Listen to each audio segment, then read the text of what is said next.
그러니까 세금을 피하실 수는 없어요. 안 내시는 건 절세할 아니고. 수 있는 부분은 되겠네요. 맞습니다. 예, 절세를 하시.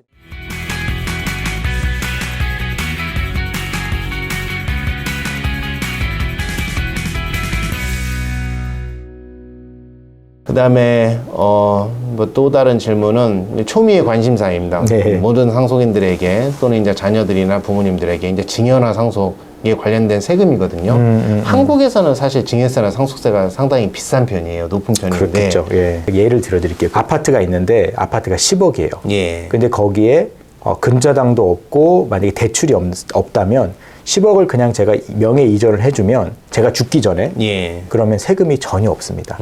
증여에 대해서는 캐나다에서는 네 거를 네가 주는데 그리고 그 돈은 세후의 돈이기 때문에 그에 대한 증여세를 물지는 않아요. 물론 그 아들이나 그거를 증여받은 사람이 나중에 그거를 팔 때는 예. 양도소득세가 발생을 예, 합니다. 예, 왜냐하면 사신 가격이 2억에 사셨고 파실 때가 만약에 10억이었다면 8억에 대한 양도소득세는 누군가는 내야겠죠. 그렇죠. 그게 증여하신 분이나 아니면 받은 사람이나 수혜자든 둘 중에 하나 내야 되겠지만 예. 한국 개념은 제가 잘 모르겠지만 그거를 10억을 그냥 줬다 그래서 그 순간에 상속세나 증여세가 발생하지 나오지는 않아요. 않지만 대신 예. 나중에 매각할 때 지금 말씀하신 게 2억에 산 가격은 아버지가 산 거잖아요. 그렇죠. 그럼 아들한테 증여를 하고 아들이 팔 때 양도세 계산할 때 그 취득가액은 2억으로 계산하는 그렇죠. 거군요. 그렇죠. 아들이 증여받을 때 가액이 그렇죠. 아니라. 예. 아 그렇군요. 그러면 단지 양도세를 아끼기 위해서 뭐 증여를 한다. 이게 사실 의미가 없는 거네요. 그렇게 그렇진 되면. 않아요. 예, 캐나다는 그렇진 않습니다. 그렇군요. 예, 예. 예. 또 캐나다 시민권자분이 어쨌든 뭐 이민을 오면서 한국에 재산을 남겨두신 경우가 예. 많지 않습니까? 모든 예. 걸 다 정리하고 올 수도 있지만. 예. 자, 그런데 일단 한국에 있는 재산을 뭐 남겨두고 또 사망을 하시거나 아니면 한국에 있는 재산을 캐나다에 있는 아들에게 이제 증여하는 경우도 있거든요. 예, 또 예. 집안 대대로 내려오는 선산이라든지 등등. 예, 예. 이렇게 캐나다 시민권자가 한국에 있는 재산을 증여하거나 상속할 때 캐나다에 이런 경우에 당연히 뭐 납부하는 세금은 그럼 없다는 것이겠죠. 그렇죠. 그러니까 저희가 이제 그 한국하고의 그 정보 교류, 예. 그 한국의 금융감독원과 이제 캐나다 그 조세청에서 하는 것들 때문에 뭔가 양도소득세가 발생할 수는 있는지는 저는 잘 모르겠습니다만 예.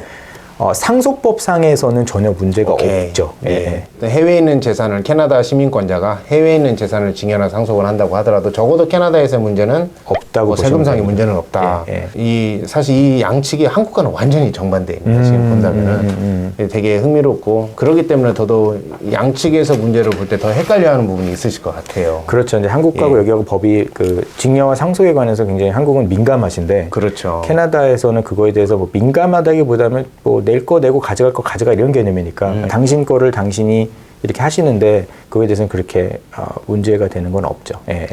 또 이제 그 조금 흥미로운 부분이 그럼에도 불구하고 자식이 받아서 양도세를 내야 할 때 팔아서 예. 이런 거는 또 한국과는 또 다른 부분이 있고 네, 거기서 그 컨셉, 이스테이트 프리징이라는 컨셉이 예, 예. 거기서 나옵니다. 예, 왜냐하면 그 컨셉이 뭐냐면 양도소득세를 조금 미리 내려고 하는 그런 거거든요.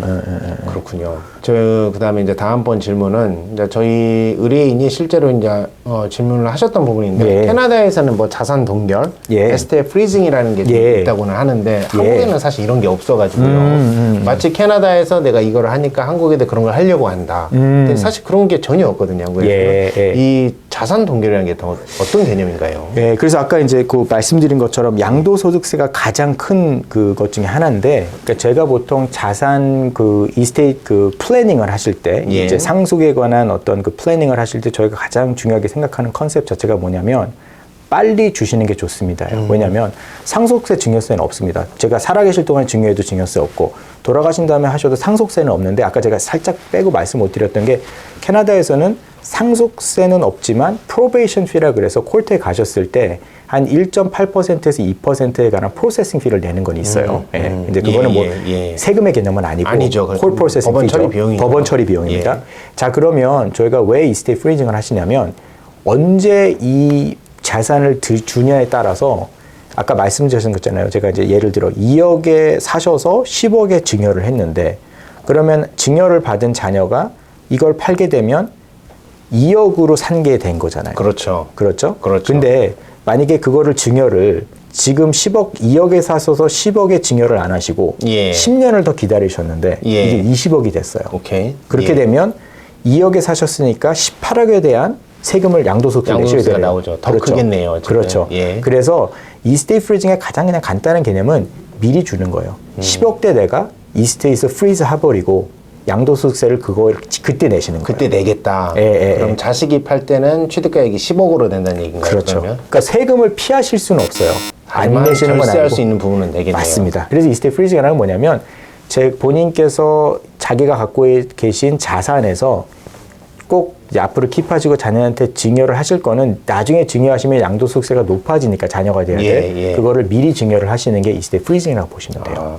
양도 차익 자체가 어쨌든 줄어들기 때문에 세금은 좀 낮아지는 게 있기는 하겠지만 그렇죠. 그거를 선택권을 주는 것도 대단히 흥미롭네요. 그렇죠. 예, 왜냐하면 한국하고 다르게 증여세가 없기 때문에 그게 예. 많은 양의 양도소득세를 내셔야 되지만 한국처럼 부담스럽지 않으실 수 있는 거죠. 실제로 이거를 뭐 어떤 상속이나 증여세는 없지만 양도소득세까지 연관을 지어서 많이 활용이 되고 있는 부분입니까? 많이 활용을 하시고요. 특히 예. 이제 자산이 조금 있으신 분들, 그 다음에 이제 뭐 개인적으로 주식회사가 이제 IPO를 가서 상장이 돼 있는 회사가 아닌 경우 이제 개인 회사를 갖고 계신 분들은 이걸 좀 많이 활용을 하시려고 그렇군요. 하고 예. 하셔야 되기도 하고요. 왜냐하면 예. 가장 많은 절세를 하실 수 있는 부분이시기도 하시거든요. 어쨌든 이 STF 프리징을 하는데 예. 일단은 최근에 이제 한국으로 역이민을 가시는 부모님들도 많으세요. 그렇죠. 캐나다에 있는 자산을 언젠가는 이제 누군가에게 증여를 하든지 상속을 하시든지 할 건데 이게 자산 동결과 연관지어 가지고 좀 절세를 할 수 있는 뭔가 팁이 좀 있을까요? 특히 역이민을 가시는 분에게. 자, 근데 이게 이제 여러 가지 보시면 예. 자산의 규모에 따라서 좀 다르게 예. 이제 플래닝 하시면 돼요. 그래서 첫 번째로는 이런 분들 있잖아요. 한국도 이제 노후에 주택이 하나 있으신 분들이 많죠. 예. 이럴 경우에는 제가 보통 레커멘드 해드리는 거는 공동명의입니다. 예, 캐나다에서는 공동명의를 하시면 나중에 유언장이 없으시거나 뭐 이런 것들이 없으셔도 돌아가시게 되면 자녀한테 그냥 자동적으로 증여가 되게 되는 증여도 아니죠. 근데 공동명의니까 그러니까 옆에 있는 다 한 사람 명의로 자동적으로 간다는 거군요. 그렇죠. 저희가 어떻게 되냐면 만약에 저랑 제 아들이랑 공동 명의가 있잖아요. 예, 제가 죽게 되면 아들한테 그냥 명예가 그러니까 아들이 그냥 하나의 오너가 되고 예, 그렇게 뭐 따로 법적인 절차를 밟지 않아도 되는 게 있습니다. 그래서 그렇게 하시면 이스테이트 프리징가 이런 개념 없이 하실 수 있는 게 되고요. 간편하게 예. 상속처리를 할 수 있는 길이고요. 그리고 이제 자산이 좀 많으신 많은 분들은 예, 이제 이스테이트 프리징이라든지 그런 회사의 뭐 쉐어라든지 예. 아니면은 뭐 그런 뭐 프로퍼티라든지 이런 거를 이미 이제 미리 그 양도소득세를 내시고 증여를 아예 해버리시는 거죠. 그 순간에. 어쨌든 자산 규모에 따라서 활용할 수 있는 여지가 분명히 있는 부분이 있군요. 그렇죠. 또 예. 규모에 따라서 사실 활용을 할 필요가 없는 부분도 있고요. 그렇죠. 예.